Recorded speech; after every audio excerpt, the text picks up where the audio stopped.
es la lógica formal. ¿Ok? Ese es el campo más raro de explicar, digo. La propia definición de lógica formal es difícil de decirla sin usar lógica. La lógica formal se define como el principio de la validez. ¿Cómo puedes validar algo con la estructura de la lógica, ¿no? La lógica, sí, empieza en la filosofía, también en las matemáticas, pero a fin de cuentas se florece en la filosofía como lógica pura. Claro. ¿Sabes? Pero la lógica está en todo. Bueno, todo tal vez es demasiado, pero la lógica está en muchas cosas, por dejarlo así, ¿no? Sí, y si acabas... O sea, me acuerdo cuando tuve mi clase de matemáticas discretas que tenía que ver con lógica y era la manera de justificar por qué todo lo demás que estabas haciendo estaba ahí sustentado, ¿no? Era como meterte a los ceros y unos de las cosas que tú ya habías estudiado antes, pero eran principios exactamente, ¿no? La lógica es un campo que yo todavía no tengo un ciclo en Mindshop de lógica, pero ¿por qué? Porque en todos los ciclos hacemos lógica. Vamos a hacer lógica. La clase 2 tiene una parte de... La clase 2, la de Tales de Mileto, que sería la 4. La 4 de este formato, si es que se hace, sería de... Si la gente lo pide. Va a ser de lógica. Va a haber una gran parte de lógica ahí, ¿verdad? Entonces, en todos mis ciclos doy tutoriales de lógica, manuales de lógica. Ahí te va por qué lo hago. Porque a todos nos enseñaron matemáticas. Llevas matemáticas 1, matemáticas 2, matemáticas 3, matemáticas 4. Parece que hay toda la vida matemáticas. Pero las matemáticas es una forma aplicada de lógica a los números o a la geometría o a las ecuaciones. Pero en el lenguaje también hay lógica. En la filosofía se estudia la lógica del lenguaje, que se le llaman argumentos. La estructura de un argumento, mucha gente piensa que argumento significa pelea. Argumento, en un sentido filosófico, es una serie de premisas que, con una estructura de lógica formal, te llevan a una conclusión. A veces una conclusión necesaria, a veces una conclusión aproximada. Pero la lógica es una cosa enorme. Sí. El doctor Pedro Vélez, el profe de física de Mindshop, que hizo su doctorado en lógica cuántica, él me dijo que hay como 20 diferentes tipos de lógica. O más, está la lógica cuántica, por ejemplo. ¿Qué tanta lógica sabemos? Es una locura. Claro, hay unas lógicas que son utilizadas para un tipo específico de problemas. Como hay algunas computadoras... Porque mucha gente dice, las computadoras cuánticas van a cambiar todo. Pues quién sabe, porque son utilizadas para resolver ciertos tipos de problemas muy específicos. Exactamente. Hoy en día, cuando menos. Hoy en día. Entonces, quién sabe si hacen un chip cuántico o algo, pues ya cambia otra cosa. No estoy diciendo que soy experto en física cuántica, pero eso es lo poco que sé que he aprendido con el doctor. Pero la lógica formal, pues es el estudio del campo de la lógica. Y vamos a ver, en este ciclo, en estas 10 semanas, depende de, ¿verdad? Vamos a ver lógica deductiva. La lógica deductiva... es una lógica, es de las primeras lógicas. Vamos a estudiar silogismos. Los silogismos clásicos son argumentos muy sencillitos, que son dos premisas y una conclusión. Y vamos a practicar bastante esto. Eso es algo que hacemos bastante. Si te sorprenderías de lo importante que es el uso de la lógica en las conversaciones. Ya que le entiendes a la lógica y alguien está hablando, tú dices, mira, todo esto que dijo no tiene nada que ver, esto es importante, eso es importante, y haces preguntas claras. Y te defiendes de lo que se llama la retórica. Después platicaremos de la retórica. Sí. La retórica serían los medios de persuasión a toda costa, y la lógica, la filosofía sería los medios de persuasión o el estudio de la persuasión. La lógica te hace ver el ruido en la retórica y te hace concentrarte en los puntos específicos, como los puntos arquimedianos, como dice tu carnal. Había una lucha en la Grecia antigua entre los sofistas y los filósofos. Los sofistas eran un tipo de profesor que iba de ciudad en ciudad y enseñaban retórica. Y a veces cobraban una fortuna y se hacían ricos y se hacían aristocráticos, se hacían poderosos y le enseñaban retórica a políticos. De nuevo, los medios de persuasión a toda costa. Los filósofos lo que trataban de hacer era enseñar argumentación. Los medios de persuasión, sí, la filosofía también se trata de convencer, pero a través de la lógica. Claro. La base es la lógica, no lo que sea. Y claro, Aristóteles escribió un libro que se llama La Retórica, que estudia el etos, el patos y el logos. Etos sería los medios de convencimiento que yo te aplico a ti por quien soy yo. Es decir, como yo soy tal, tú debes de creer tal. Eso es etos. El patos sería mis medios de convencimiento utilizando lo que eres tú. Es decir, como tú eres tal, la verdad es tal. ¿Okay? Estoy resumiendo bastante. Versión podcast. Versión podcast. Y el logos es, haces lógica. Están dos opciones, una no es, entonces tiene que ser esta. Y tú me dices, bueno, si te convenció, ¿no? Y ahí está el tema del poder. Ya. ¿Te acuerdas? Poder, conocimiento. Hay quienes tienen poder y el conocimiento, pues, dicen, no me importa lo que sea la verdad, las cosas van a ser así. Pero las raíces de la democracia, si es que hay tal cosa como una real democracia, porque hay quienes hablan que solo hay democracias falsas, sería la base, sería la conversación. Pero ¿qué sirve una conversación que no tiene lógica? Que es pura retórica. Y la política es retórica. Y ahí vamos a hablar de la historia de Sócrates, que se pone bien peligroso. Sócrates lo acaban matando por una serie de cosas ahí. No es ningún spoiler. Pasó hace 2400. Ya spoileaste la serie, güey. El capítulo 1. Sí, fue hace 2400 Sí. años. ¿Verdad? Pero bueno, luego lo platicaremos. Pero bueno, lógica, ¿verdad? Y ya casi terminamos, de hecho, ¿eh? Vamos ya hacia el final. Ahorita estamos bien de tiempo, creo, ¿no? Sí, vamos chido. Vamos chido. Hora y media. Hora y media. Muy bien, muy bien. Entonces, en el 2020 yo saqué mi ciclo de Historia de la Filosofía Griega Antigua. En el 2021 saqué mi ciclo de Ética, Filosofía Moral, ¿verdad? En el 2022 lancé Estética Filosófica. Y en el 2023, este año, no lancé ningún ciclo entero nuevo porque me estoy dedicando más a la maestría y estoy refinando estos ciclos y todo. Pero en el 2024, a la mitad, voy a lanzar Epistemología. Y en el 2025 voy a sacar Metafísica. No mames, metafísica, güey. Ese va a ser el 15. Va a ser por The Big M. The Big M, exacto. Ahora, muchos me preguntan, oye, ¿por qué empiezas con la historia de la filosofía? Dos respuestas, la respuesta filosófica y la respuesta histórica. La respuesta histórica es que, y hay un motivo por ahí, que es que normalmente cuando empiezas a aprender filosofía, empiezas desde el principio. Es como si te quiero enseñar física cuántica, pero no sabes aritmética. Es que empezar, suma, resta, multiplicación, división, luego te vas a ecuaciones, luego te vas a raíces cuadradas, integrales, derivadas. No puedes aprender derivadas e integrales si no sabes sumar. Sí, claro. Entonces, es una materia base. Por eso yo empecé con el ciclo de Historia de la Filosofía. Ahora bien, me pueden decir, Mateus, igual hubieras empezado por epistemología o metafísica. En la historia de la filosofía griega antigua estudiamos un poco de todo.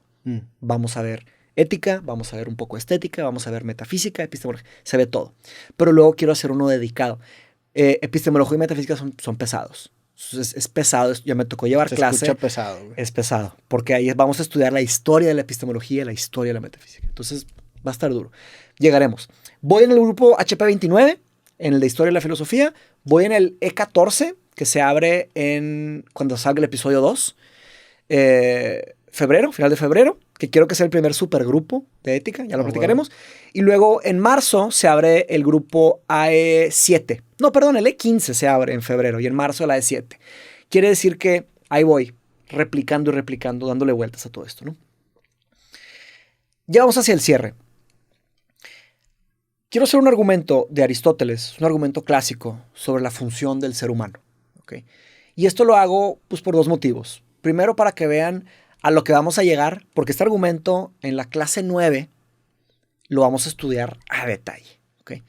¿En la clase 9 te refieres a qué clase 9? La clase 9 de Historia de la Filosofía. Okay. En nuestro formato, no sé. Vamos a ver. En las últimas clases. Ya. Sí llegamos allá. Pero te estás hablando en formato podcast. Depende de unas cosas que tenemos que platicar. Sí. Pero sí puede ser de las últimas. Puede que cerremos con Aristóteles, por ejemplo. Bueno. Puede ser el último episodio de esa temporada. No sé. Porque, compadre, aquí son, sí, aquí imagínate, 2500 años. No, hay mucho. Okay. Tú eres el maestro. Por dejarlo. Tú sabes cómo estructurarlo, sí. Lo voy estructurando sobre la marcha. Quiero ver cómo responde la gente y todo. Vamos a ver cómo vamos construyendo la marcha. Ok. Entonces, hay una palabra importante para este argumento que se llama telos. El telos es el fin. Ok. Aristóteles hizo un estudio de los fines. Y en un libro que se llama De Anima, él categoriza 4 tipos de seres. Están las plantas, están los animales, estamos las personas y están los dioses. ¿Okay? Dejemos los dioses a un lado. Si quieren lo platicamos en la mesa redonda. Y si quieren platicamos de lo que quieras en la mesa redonda, de tus preguntas o así. Que sería inmediatamente después de la clase. Estas 3, ¿no? Plantas, animales y personas. Aristóteles se dio cuenta que pueden marchitar o pueden florecer estos seres, dependiendo de sus acciones características y de que si se les permite ejercer sus más elevadas acciones, sus más elevadas capacidades. Empecemos con las plantas. Pues una planta necesita, y él le llamaba que las plantas tenían almas vegetativas, los animales almas sensibles y los humanos almas racionales y los dioses, pues dioses. Otra cosa, ¿verdad? Claro que la palabra alma, hay mucho que platicar de ahí. En el griego antiguo la palabra alma se podría traducir como mente. Entonces imagínate como la mente de las plantas, la mente de los animales, etcétera, ¿no? Pero la palabra mente también es altamente debatida. No sabemos bien qué es una mente. No hay una definición clara, ¿verdad? También sí, de qué es una mente. está un campo que se llama la filosofía de la mente, que me encanta. He estudiado bastante. En algún día haré trabajo, pero es muy difícil. Hay demasiados campos, güey. Hay demasiados campos, bro. Demasiados. ¿Hay un campo de los campos? ¿Sí? ¿Cuál es el campo de los Se llama filosofía de la filosofía. Eso es a la verga. Sí, o le llaman a veces metafilosofía. Sí. Se trata de qué es la filosofía. Sería la ontología de la filosofía, ¿verdad? O la metafísica de la filosofía. Y luego ¿Para qué hacemos filosofía? Y luego hay un campo, o sea, puedes eso ir hasta el infinito, o sea, puede haber un campo que analice la metafilosofía de la filosofía. Creo que por lo pronto todo se mete como metafilosofía. Sí, hace el cortón y Pero se la verga todo tal eso. vez hay. Por ejemplo, si tú quisieras hacer un doctorado, digo, yo sé que me la estoy bañando, Pero a ver, pero pudieras explorar esa posibilidad. La historia de la ciencia acaba siendo como este desmenuzamiento de lo que inicialmente era un solo campo. La alquimia. De la alquimia nace la química, nace la biología, se empiezan a desmenuzar los campos y nacen, de repente tienes de un huevito, salen un chingo de huevitos y a la madre. Y vas precisando. La palabra ciencia es nueva. Y es un proceso de indexación, a fin de cuentas, ¿no? La palabra ciencia viene del siglo XVIII. Antes de la palabra ciencia, ¿sabes cómo se llama? Filosofía natural. Ya. Empezó con los filósofos. También yo lo veo de alguna forma así, está las matemáticas y está la filosofía. Y son como dos grandes nubes con relámpagos que están chocando y chocando y chocando. Claro que hay otras cosas, ¿verdad? Pero entre esas dos van produciendo muchos campos nuevos y nuevos, claro, y nuevos y nuevos. No, quiero dejar claro, no solo la filosofía de las matemáticas, pero tienes ahí cosas como la filosofía de la historia, ¿verdad? ¿Qué es la historia? ¿Por qué hacemos historia? ¿Cómo se hace la historia? La filosofía de la química, la filosofía de la biología. Uno de mis mentores, el doctor David Papineau, me dijo, Mateus, la filosofía pues no tiene límites hasta ahora. Si tú quieres aplicar herramientas filosóficas a algo, puedes hacerlo, ¿no? Él escribió un libro, que él es un doctor de filosofía de la psicología. Me dio clases de filosofía de la psicología 2. Filosofía de la psicología. Filosofía de la psicología 2. O sea, sí, es un análisis filosófico de las herramientas psicológicas que tenemos hoy en día. Exactamente. Qué Está cabrón. bien pesado. Y esa clase empezamos siendo 35, acabamos siendo 2. Se fueron saliendo y saliendo y saliendo. Y el profe me enseñó algo muy valioso, sin decírmelo. Es que ya son nichos bien cabrón, güey. Sí. Y la gente le da miedo y estaba bien difícil. Y este profe es una eminencia. Cuando cumplió no sé cuántos años, le hicieron un evento en Londres, lo llenó de académicos, bien pesado. Y me dio una lección sin decírmelo. Él se presentaba a las clases como si nada. La gente dejaba de venir y él venía y daba clase. Y porque puedes decir, oye, pues qué triste que de repente dejan de venir a tu clase. Él venía y daba clases a los que estén. Ni lo pensaba. Y al final éramos 3. Y yo aprendí muchísimo más. Fue una Pero ¿por qué salía la gente? Pues estaba difícil. Cambiaban la clase, decía, está muy difícil, no lo entiendo. Les intimidaba y se iban, ¿verdad? Yo dije, no sé si la voy a reprobar, pero yo aquí me voy a quedar, yo le voy a seguir dando. Y se hizo mi gran amigo. No, hombre, no, muy chido. Había un bar filosófico ahí, me fui a tomar una cheve con él.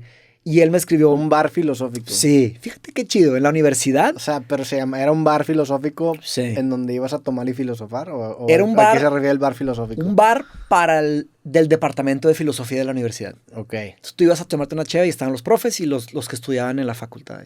De hecho, de ahí sale la idea de la cantina. La cantina es nuestro bar filosófico del Mind Shop. De ahí lo tomé de alguna forma. Es como que un lugar... La cantina es una junta por Zoom cada 15 días.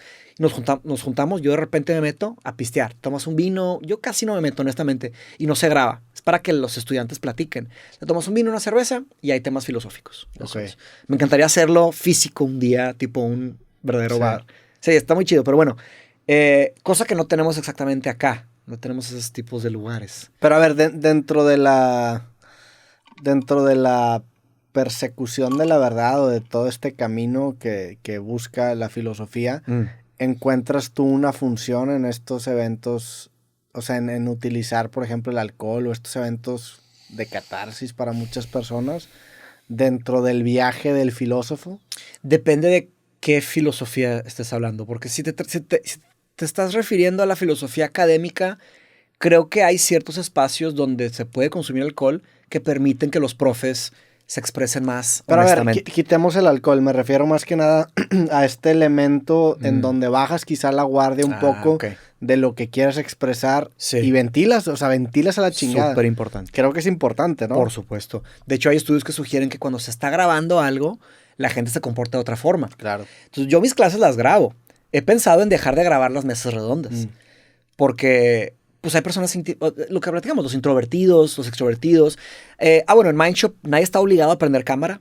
Hay personas que no quieren prender la cámara. Hay gente que mete un nombre falso y nada más dejan ahí porque no quieren revelar su identidad. No pasa nada. No está nadie obligado a hacer esto. Y ahora con la pandemia, que mucha gente está aprendiendo... espérame, creo que quité la... no, ahí está.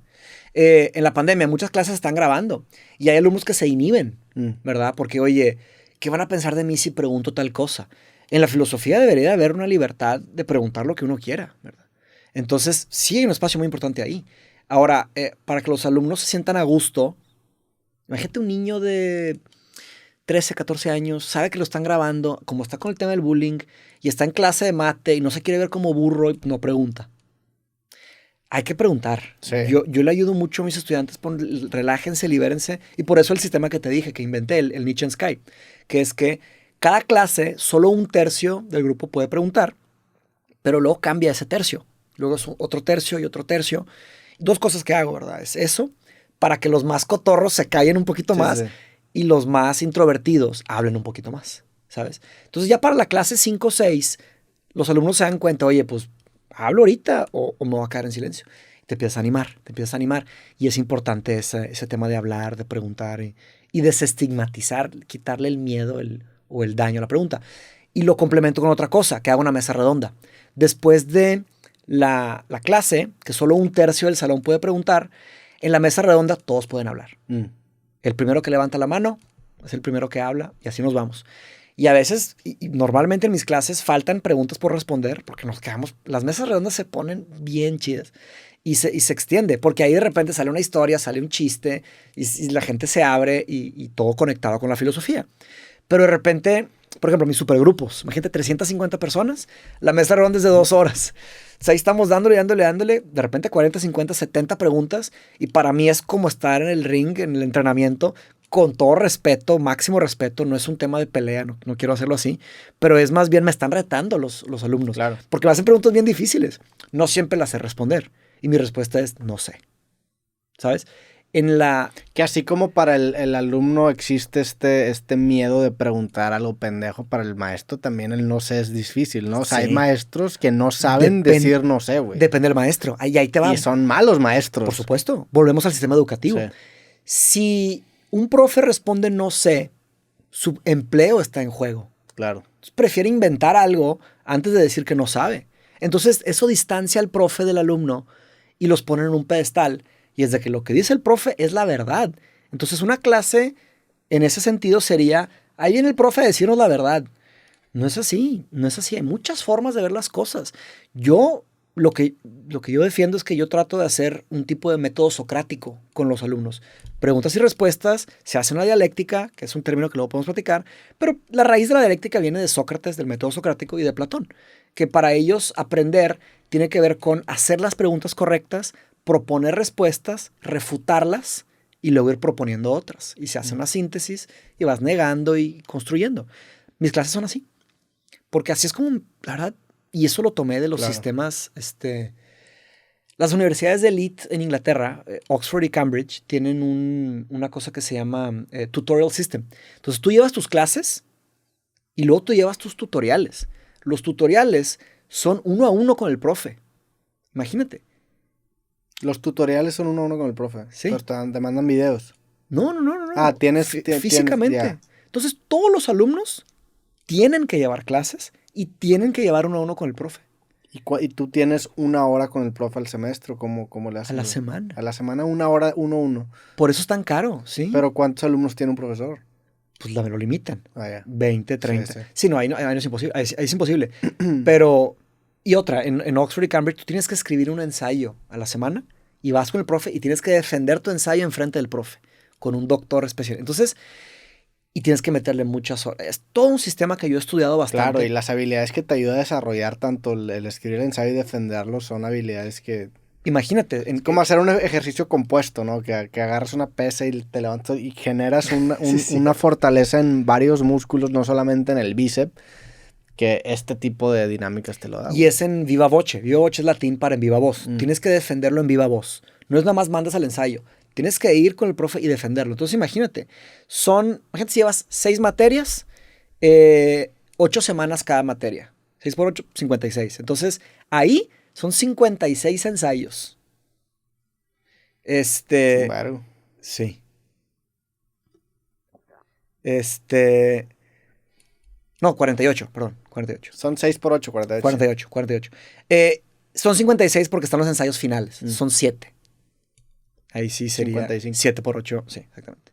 Entonces, lo que tienes que hacer es, imagínate el ejercicio cognitivo. Tienes que escribir 6 ensayos a la semana. Bueno, 5 ensayos, depende de cuántas materias llevas. Es bien difícil. Es un vergo. Es un vergo. ¿Y los ensayos qué tan largos son? En esos rubros son 1000 palabras. Pues sí, que son deben 1000 de ser palabras. como 3. Sí. Sí. Y aparte para Que defenderlo. tienes que defenderlo con un doctor, una eminencia global. Y usando lógica. Son dialécticas.